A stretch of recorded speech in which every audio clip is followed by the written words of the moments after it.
साथियों, जैसा कि आप सभी को पता है कि इस समय बोध गया का मामला बहुत ही जोर शोर पर है और लगभग डेढ़ से क्या लगभग 3 महीने होने को हैं। बंदी लोगों के माध्यम से, उपासक उपासिकाओं के माध्यम से इस आंदोलन को लगातार चलाया गया, जिसका मुख्य उद्देश्य वीटी एक्ट को खत्म करना है। वीटी एक्ट एक ऐसा एक्ट बना दिया गया है कि घर तो आपके नाम पर रहेगा, लेकिन उसका संचालन, उसका देखभाल पड़ोसी करेगा, जिसको आपके घर से कोई लेना देना नहीं है। न जाने कैसे कैसे लोग इस देश में कानून बनाते हैं, ये समझ ही नहीं आता कि वो मानव थे कि दानव थे। साथियों, ऐसी स्थिति में इसी कानून के विरोध में हमारे intellectuals, it mean Buddhist society के बंदेगण लगे हुए थे और इस आंदोलन को बढ़ता देख आरएसएस के लोग, बीजेपी के लोग और जो षड्यंत्रकारी लोग जो बोधगया पे कब्जा किए हुए हैं, उन लोगों को ये आंदोलन रास नहीं आया और उसको खत्म करने के लिए उन्होंने फर्जी प्लानिंग बनाई, फर्जी एफआईआर दर्ज करवाया गया, वहां पे उपद्रव करवाया गया और उस उपद्रव के चलते आज भंते विनयाचार्य जी, जो आंदोलन का मुख्य रूप से नेतृत्व कर रहे थे, उनको सलाखों के पीछे पहुंचा दिया गया है। साथियों, ये नेचुरल सी बात है। जब भी आप सरकार के खिलाफ आवाज उठाएंगे, बुलंद करेंगे, तो आपकी आवाज को दबाने के लिए जेल में डाल दिया जाएगा, आपको मारा जाएगा, आपको पीटा जाएगा। इतिहास गवाह है। बाबू जगदेव प्रसाद को ले लीजिए, कांशीराम जी को ले लीजिए, बाबा साहब भीमराव अंबेडकर को लीजिए, न जाने कितने लोगों ने आपके हक और अधिकार के लिए कुर्बानी दी है। ये कोई नई बात नहीं है, लेकिन लगातार हम लोग जग रहे हैं, देख रहे हैं और चुप अगर बैठे रहे तो निश्चित तौर पर हमारे देखने, जगने, जगाने और जो बार बार हम लोग नमो बुद्धाय, जय भीम, हमारा संविधान, हमारा भारत, भारत माता की जय बोलते रहते हैं, कोई फायदा नहीं है। तो ऐसे में अगर भंते विनयाचार्य जी जेल में हैं, तो हम सभी सामाजिक संगठनों, जागरूक युवा साथियों, माताओं, बहनों, पिता तुल्य बुजुर्गों, सभी की ये जिम्मेदारी बनती है कि हल्ला बोल वाली स्टाइल में घर से बाहर निकलें और इन बेईमानों से लड़ाई लड़ना बहुत जरूरी हो गया है। क्योंकि अगर आप घर से बाहर नहीं निकलेंगे तो एक एक करके बनते लोगों को नहीं, कल ये जो है तूफान, कल ये अराजक तत्वों की जो कुकर्म हैं, वो आपके घर, आपके चौखट, आपके दरवाजे तक आ जाएंगे।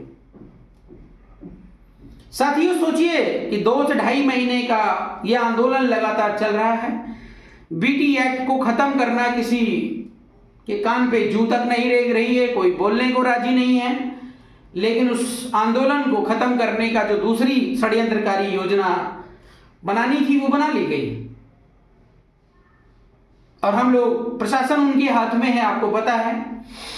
तो ऐसी स्थिति में आप सभी की जिम्मेदारी बनती है कि घर से बाहर निकलें और भंते जी को रिहा करवाने में हमारा साथ दें। साथियों, देश में बहुत सारी पार्टियां हैं, बहुत सारे संगठन हैं, बहुत सारे नेता हैं, बहुत सारे लोग नमो बुद्धाय बोलने वाले हैं, जय भीम बोलने वाले हैं और जय भारत तो सारे बोलते हैं, भारत माता की जय तो सारे बोलते हैं। तो विशेष तौर से, क्योंकि न्याय की बात करना हर किसी की जिम्मेदारी है, मैं सभी हिंदू भाइयों से भी ये अपील करूंगा कि सब कुछ तुम ही ले लोगे क्या? अयोध्या भी तुमने ले लिया है, अब बोधगया भी तुम्हारा है और जितने भी बुद्धिस्ट प्लेस है सब तुम्हारा है, तो हम लोग तो विदेशी हो गए फिर तो, हैं? अरे जियो और जीने दो के फंडे पर काम करो, आप भी सुरक्षित रहोगे, हम भी सुरक्षित रहेंगे।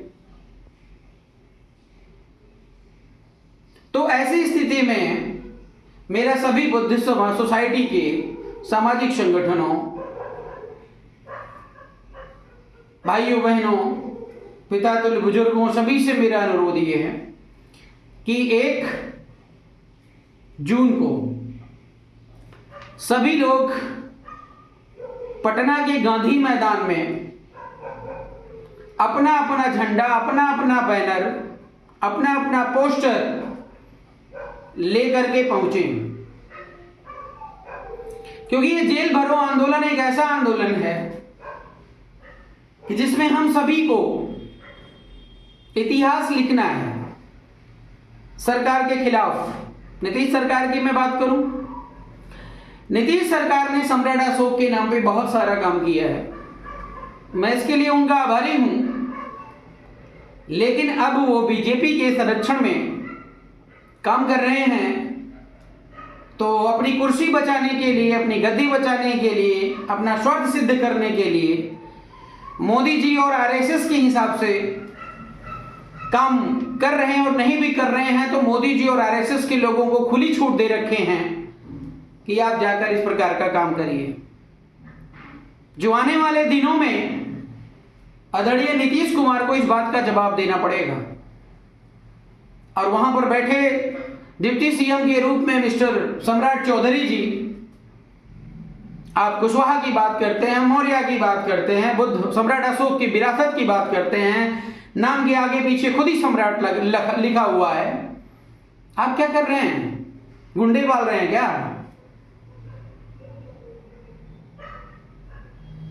तो मेरा आप बिहार सरकार से विशेष निवेदन ये है, आगामी 29 को डेट लगी हुई है, जैसा कि मुझे सूचना है, 1 से पहले बंदे विनय आचार्य जी को रिहा कर दीजिए, मेरा हाथ जोड़ करके निवेदन है। और बतौर राष्ट्रीय अध्यक्ष जो है एक नसीहत भी है, क्योंकि हम लोग जेल भरो आंदोलन में लाखों की संख्या में पटना के गांधी मैदान इकट्ठा हो रहे हैं और होंगे, और उसके बाद जेल की तरफ सीधे कूच करेंगे।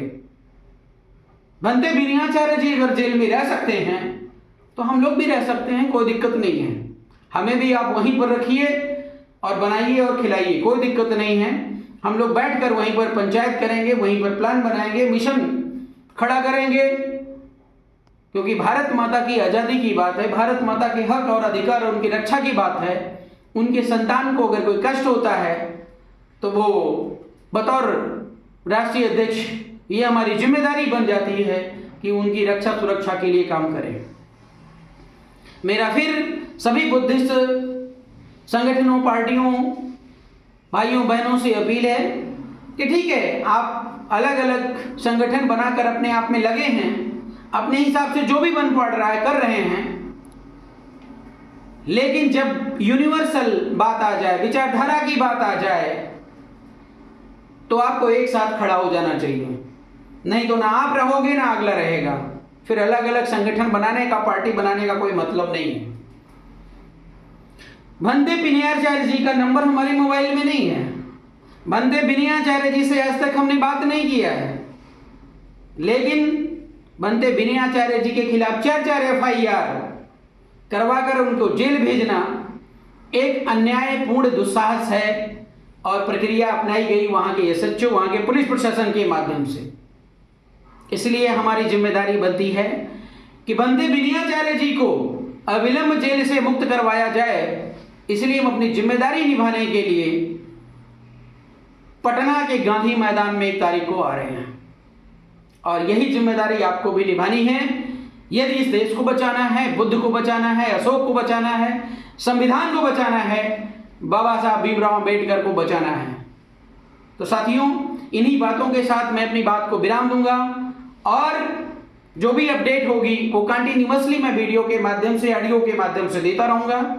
लेकिन मेरा निवेदन ये है कि ज़्यादा से ज़्यादा लाखों की संख्या में पहुंचकर बिहार सरकार को मुंहतोड़ जवाब देने की जरूरत है, क्योंकि शक्तिशाली जो है, अगर सत्ता होता है तो शक्तिशाली विपक्ष भी होता है।